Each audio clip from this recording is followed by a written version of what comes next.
Abrimos, señoras y señores, la mesa de En Perspectiva en este miércoles 25 de abril del año 2018. Estamos con Teresa Herrera, buen día. Buen día, Emiliano, compañeros de mesa, buen día, audiencia. Fernando Escriña. Buen día, ¿cómo están? Guillermo Fossati. Buen día, ¿qué tal? ¿Cómo les va? Y Gabriel Mazarovich. Muy buenos días. Los intercambios fuertes entre políticos han sido moneda corriente en estos últimos días. Ministra, ¿cuánto aumentó? Hasta luego. ¿Cuánto aumentó? Qué ¿Cuánto bien, aumentó un gusto de verte. Pero ¿cuánto aumentó? Usted dijo señor ministro, no así puedo que decir señor ministro. yo ¿Dónde le, está que no puedo le decir señor atiendo, le advierto que se tiene que dirigir a la mesa. Dígame. Apareció el Chapulín Colorado. Algo voy a tener que hacer. ¿Está? El defensor de la justicia. Y el Chapulín Colorado viene, insiste, repite. ¿Y ustedes se acuerdan de Goebbels? ¿Se acuerdan de Goebbels? Bueno, yo me acuerdo. Veo que por lo menos se ha llegado acá y se ha podido liberar, se ha liberado. A veces es bueno probar con el yoga o el reiki también. Esas cosas son buenas para poderse liberar un poquito de todo lo que uno lleva adentro. Le pone una mancha de autoritarismo y de ponerse en una actitud no democrática para permitir a la mitad del Senado poder ni siquiera leer la moción. Escuchábamos un combo ahí de algunos episodios de esto que yo mencionaba, intercambio fuerte.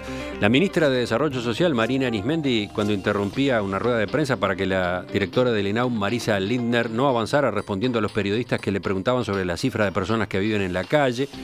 El entredicho que mantuvieron el senador del Partido Nacional, Luis Lacalle Pou, y la vicepresidenta Lucia Topolansky durante la interpelación al ministro del Interior, Eduardo Bonomi. Algunos diálogos que se dieron ayer en el Senado durante el debate sobre la moción de censura a Bonomi. Teresa, ¿tú estabas inquieta por estas situaciones? Sí, porque yo creo que hay que predicar con el ejemplo. Y a mí me parece que una clase dirigente que se horroriza por la violencia que está atravesando nuestra sociedad y que tiene tan poca altura, y me hago cargo de lo que digo, para debatir temas importantes, y tiene que caer en el descrédito personal. Y acá a todos le tienen que doler prendas y a todas, ¿eh? Es decir, acá yo creo que nadie se salva del asunto. A mí me parece que hay actitudes que son realmente violentas. La violencia no es solo que se agarre a balazos a alguien en la calle. La violencia, quienes trabajamos en estos temas tenemos muy claro por dónde empieza.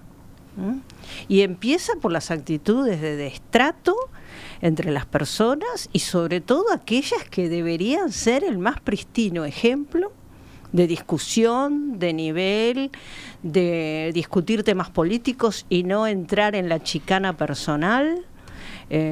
No, a mí sinceramente, digo, actitudes como las que tuvo Marina Arismendi con Marisa Lindner me parecieron de una falta de respeto absoluto, también de una falta de respeto hacia Fernanda Cabrera. Es decir, Fernanda Cabrera, la periodista de Canal 12 que estaba haciendo la pregunta. Exactamente, que estaba trabajando y que se la ningunea. Hola, nenita, ¿cómo te...? ¿No? Es decir, y además la propia Marisa, digo, es la presidenta del INAU, digo, no se la puede sacar de un ala de... Pero no quiero... A ver, si vamos a discutir caso por caso, no es... Mi intención con esto no era discutir caso por caso, mi intención con esto era decir que a mí me parece que cada vez están más lejanos quienes dirigen de lo que es la realidad cotidiana. Y me parece que cuando se acercan de la peor manera, es decir, se acercan con actitudes violentas, de violentaciones personales, acercándose entonces a lo que se supone que tendrían que estar previniendo por parte de la población. Ese es mi planteo global. Guillermo. Bueno, tiene muchas puntas, ¿no? Lo de Marina Arismendi es un tema por un lado. La verdad que a mí me sorprende porque en definitiva detrás de eso hay ocultamiento, falta de transparencia para abrir las puertas y que se pueda acceder a la información de manera abierta, ¿no? Ese es un capítulo aparte. El otro es lo que ha pasado a nivel del Parlamento y los cruces que se dan allí. Y algunos de estos degradan a la persona que los emite, que los pone en evidencia. Por ejemplo, Daniela Paisé Es decir, ¿qué sentido tiene? Generalmente cuando uno reacciona de esa manera y entonces sale señalándolo a Bordaberry como el hijo de, y ya no habla del tema de fondo, es ante la falta de argumentos para poder sostener y defender la posición. Y ese es el gran tema, ¿no? Es decir, el tema de fondo cuando la persona siente que no tiene recursos con lo que defenderlo, entra en este tipo de algunas personas, ¿no? En vez de reconocer el tema.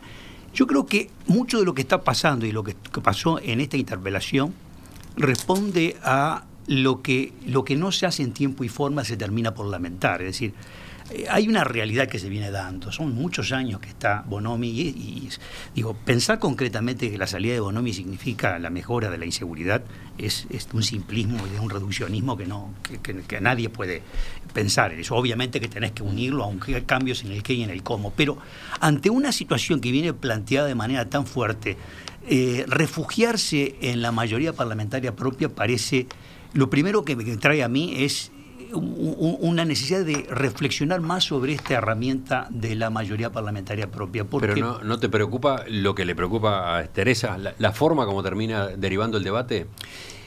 Bueno, creo que es que parte de las reacciones humanas cuando se encuentran arrinconados en una especie de callejón sin salida es eventualmente previsible que algunos reaccionen de esta manera. Y entonces el problema es lo que queda, es decir, lo que queda es realmente estéril, no deja nada sustancial y no debería, como bien dice Teresa, nada menos que donde deberían mostrar ejemplo y ser ejemplo. Bueno, si desde allí ya encontrás que tienen conductas francamente negativas, bueno, ¿qué dejas para el resto de la población? ¿Los demás qué dicen?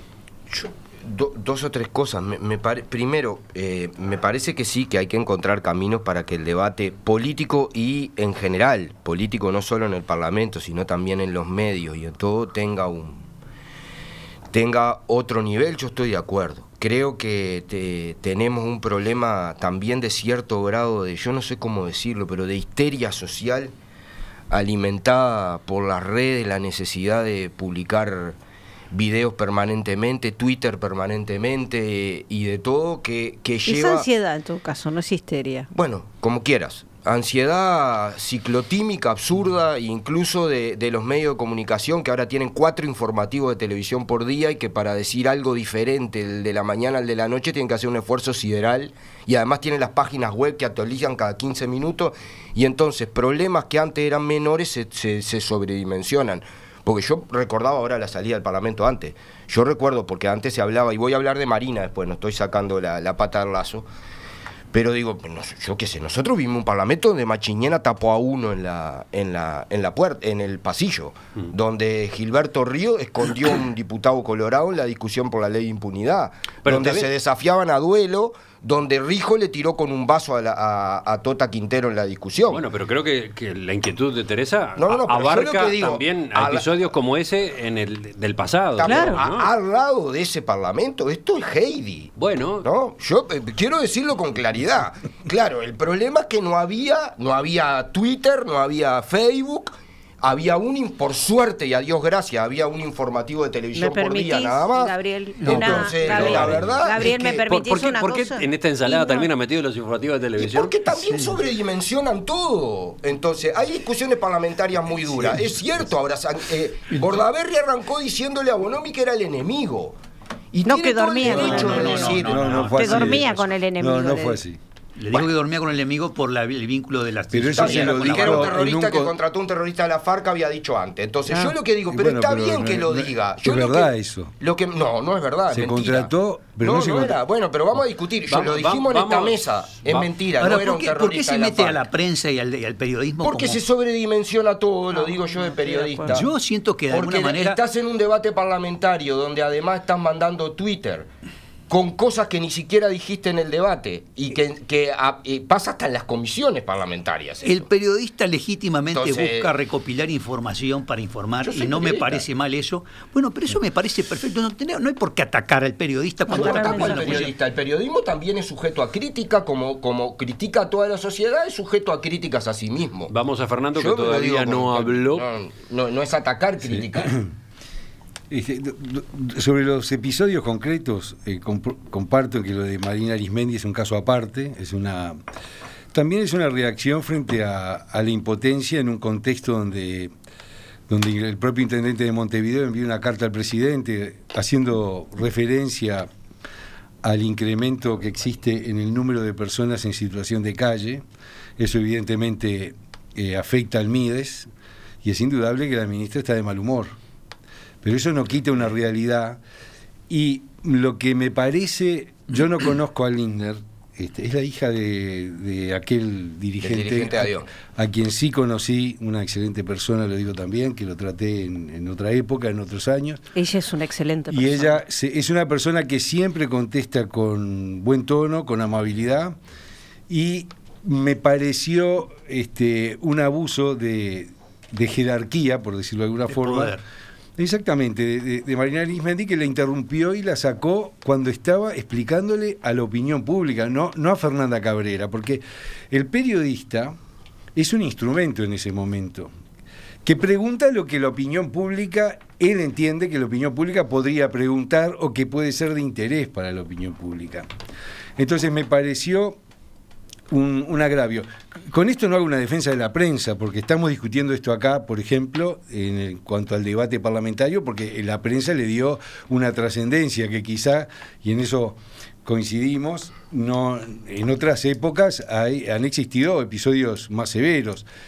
De hecho, post dictadura, un legislador trató de oligarca homosexual a un senador, a otro legislador. Sí. Se sacaron hasta remeras y se agotaron en 18 después. Y se tomaron a golpe de puño. Es decir, yo creo que esos son fuegos de artificio. Lo que sí creo es que ese tipo de actitudes en el debate, y paso ahora al debate, están en un contexto donde creo que el ministro del Interior se equivocó en cómo enfocó su comparecencia en el Parlamento, porque comenzó con una ironía muy dura respecto a un senador que interpeló seriamente. Yo la escuché toda la interpelación, y el senador Bordaberry no solo demostró información, sino fundamento en cuanto a las observaciones de la realidad que hizo, buscando respuestas de un ministro que se tomó a la chacota la interpelación. Y de aquellos vientos, estas tempestades. La senadora Paisé, hablando del Chapulín Colorado, me parece que habla mal de la senadora Paisé, no del doctor Bordaberry, que además se le sigue imputando a Bordaberry ser hijo de... Caramba, ¿qué tiene más que demostrar Pedro Bordaberry para demostrar toda su apego a la institucionalidad? Porque es mucho más grave que un senador le reproche a otro ser hijo de... por haber atentado contra las instituciones. Es mucho más grave lo de la senadora, que integra listas y partidos de gente que está en el gobierno y que atentó contra las instituciones. Entonces, ojo con aquello de ver la paja en el ojo ajeno y no la viga en el propio, ¿no? Gabriel me decía yo después, pero Teresa prometió tocar un tema y no entró en su intervención. Bueno, yo lo digo. Primero, a veces uno no tiene que confiar, no tiene que creer que todo es exactamente como cuando lo ve, ¿no? Yo me preocupé mucho por esa situación. ¿Cuál? ¿La de Marina Arismendi? Sí, a ver qué había pasado, porque las conozco a las dos, sé la relación que tienen las dos, las conozco muy bien a las dos, además. Y a ver, para empezar sería muy interesante que le preguntaran a la propia Marisa Lindner, ¿no? Porque Marisa estaba desconsolada con la versión que se había dado. Porque ella estuvo 30 minutos contestándole a los periodistas, se tenían que ir a una actividad, y ya había respondido antes a la pregunta que le reiteraron después, al final, ya le había contestado, o sea que no hubo ocultamiento de nada. Estaría muy interesante que pasaran el video de los 30 minutos de la pregunta que le hicieron antes de irse. Se tenían que ir, no había manera de salir de ahí porque los periodistas, para salir tenían que pasar por los periodistas, Marina tenía que estar, y se fueron juntas a una actividad en la torre ejecutiva donde estuvieron juntas. No hubo ningún atropello a Marisa Lindner. Marisa Lindner no está quebrada ni oculta por Marina Arismendi, todo lo contrario.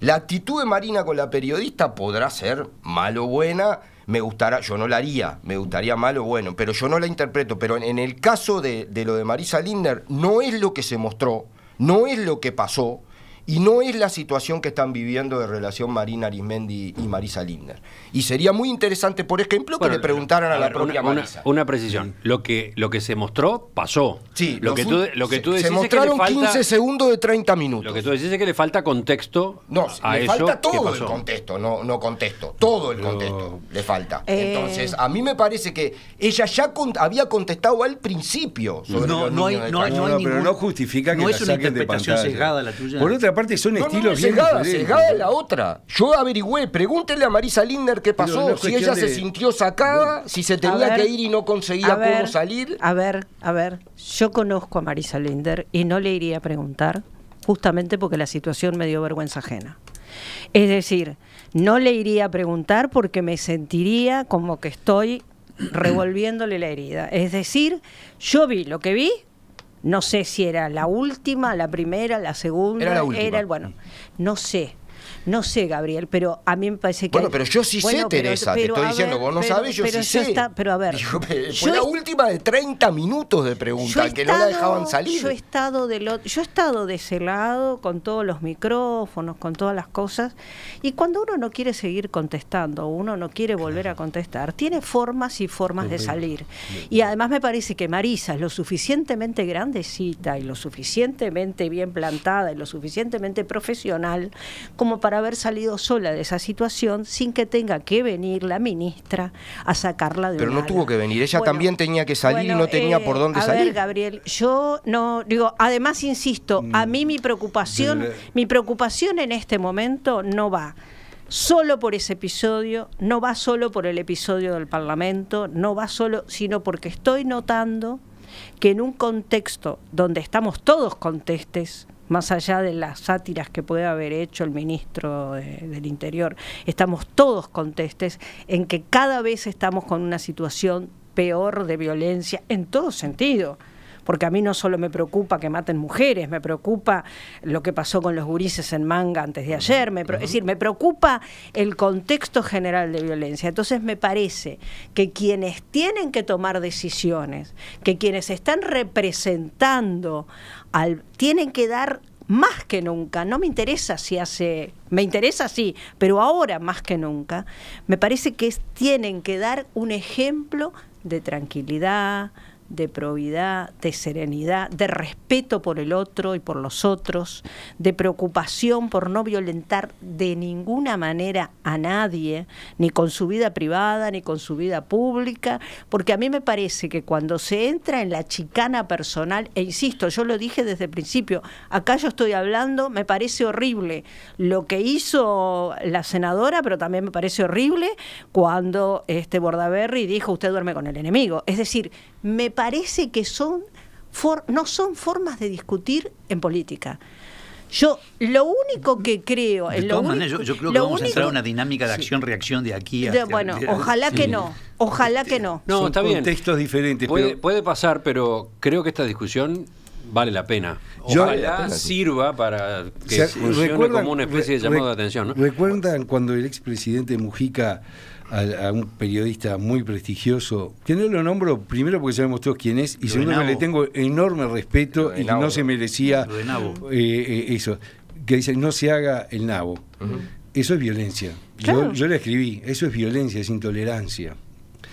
Cuando el propio expresidente Mujica en la campaña política le dijo a sus compañeros que estaban hablando de medidas de la izquierda tradicional, que más radical, le dijo, no hay que avivar a la gilada, es decir, trató de gilada a los votantes y todo el mundo aplaudió porque nadie se da aludido por Gil.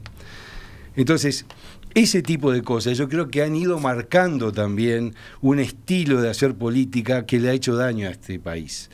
No en cuanto a estas reacciones que yo comparto con Teresa, la preocupación, por reacciones que siempre existieron en el Parlamento, bueno, ni que hablar, sobre todo en la década del 20, del 30, incluso escenas de pugilato están registradas en las actas. Cuando dice timbre, campana de orden, escenas de pugilato, ¿no? Están redactadas así en actas parlamentarias de décadas pasadas. Creo que cuando se apasiona el debate político y los argumentos ya se han dado hasta el hartazgo y ya se sabe el resultado de la votación, se genera una suerte de impotencia de quien no puede convencer al otro. Pero lo curioso es que ya se va el debate sabiendo que nadie va a convencer a nadie, lo cual no le quita utilidad a la interpelación. Yo creo que le hace más valiosa porque hay un sector de la población que es el que define la elección, que no profesa esa fe cuasi religiosa que profesan los militantes, que es la que decide y la que se puede hacer una composición del lugar. Porque después de la interpelación, si había argumentos para interpelar al ministro antes de la interpelación, en estos días, hoy Emiliano relataba una trágica muerte de unos muchachos en Manga. De un muchacho, ¿no? De dos muchachos. Dos. Muy trágica, que curiosamente, como bien decía Emiliano, a veces pasa desapercibido tras el argumento del ajuste de cuentas, porque nos estamos acostumbrando a una sociedad violenta y eso es lo que nos tenemos que resistir. No nos tenemos que acostumbrar a eso, no nos tenemos que acostumbrar a decir que en Uruguay hay violencia, porque en el mundo entero es algo normal ya la violencia, porque como yo lo dije el otro día, este es un país pequeño que hizo muchas cosas a lo largo de su historia a contrapelo de América Latina, a contrapelo de las dictaduras de América Latina, a contrapelo de las desigualdades, que logró conformar un Estado social, un Estado de bienestar. Entonces, no nos resignemos a que un país de 3 millones de habitantes puede compararse con San Pablo, puede compararse con capitales muy violentas del mundo. Yo no me resigno. Totalmente de acuerdo en eso, pero quizás justamente valga la pena que quienes deciden, quienes gobiernan, den el ejemplo, ¿no? O no caigan en el desejemplo.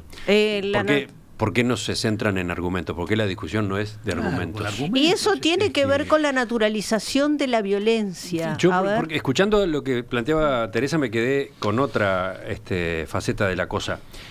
Están las redes sociales enchastrando todo, ¿no? Sí, el debate en las redes muchas veces es de cloaca. Me parece que uno de los cuidados que deberían tener los dirigentes políticos, muchos de los cuales son activos en las redes sociales, es no caer en ese clima. Es no llevar al Parlamento, por ejemplo, el lenguaje y los excesos en los que hasta ellos mismos muchas veces incurren en las redes, ¿no? Preservar para el Parlamento otro tipo de intercambio, ¿no? Exactamente. Me parece que hay veces que yo noto en el debate político un contagio de lo que pasa, de lo peor que pasa en la red. Es muy importante lo que dice Emiliano, porque las redes vinieron para quedarse, ¿no? Sí. Es un dato de la realidad de lo que tampoco, digo, hay que saber convivir porque la realidad cambia. Cuando tú estabas planteando situaciones de tiempo atrás, es cierto lo que decís. Y hoy se presentan de otra manera porque tenés esta herramienta que antes no existía. Yo recuerdo, y apelo a tus conocimientos, y es muy importante lo que dice Emiliano, cuando se estudia la psicología de masas, es decir, cómo el individuo dentro de la masa transforma su personalidad y un poco adhiere y pasa a formar parte de un todo en el cual se pierde su individualidad y acompaña a la masa en su barbaridad. Es capaz de hacer hoy lo cosas estamos en el grupo que no haría nunca individualmente. Exactamente. Y yo digo que hoy se escriben cosas en las redes que nadie diría públicamente. Sin duda. Pero no solo de los anónimos, incluso gente que esté identificada. Entonces es otra psicología. Ya no es la psicología de masas, es la psicología de redes y ahí creo que hay un amplio campo futuro. Pero yo diría, cuidado con la naturalización de la violencia. De eso las mujeres sabemos bastante. Bueno, ¿para dónde fue la conversación en la pausa? Siempre se preguntan esto nuestros oyentes. En este caso les dio un ataque de nostalgia, ¿no? No, recordaba al que fue presidente de ADEOM, a Lindner, con quien teníamos un diálogo en otras épocas, y la verdad siempre fue una persona componedora y muy inteligente además. Y decía un poco de que la hija tiene un estilo similar en cuanto a su forma de declarar, que es bien diferente al de la ministra, ¿no? Es una persona que explica, hasta diría que un poco con un sentido docente en algún sentido, los problemas que uno podrá estar o no de acuerdo, pero que le impresiona como una persona el manejo de las emociones, que informa, ¿no? La rabia, el enojo, mantenerte en equilibrio es un componente muy importante cuando estás en posición de gobernante y tenés que estar tratando con tensiones y presiones y te confrontan con argumentos y demás. Sostenerte y mantenerte defendiendo tu posición en base a argumentos y no en base a la descalificación del otro con cosas irrelevantes Es muy importante eso. Es muy importante, hay que estar entrenado para eso. Sí.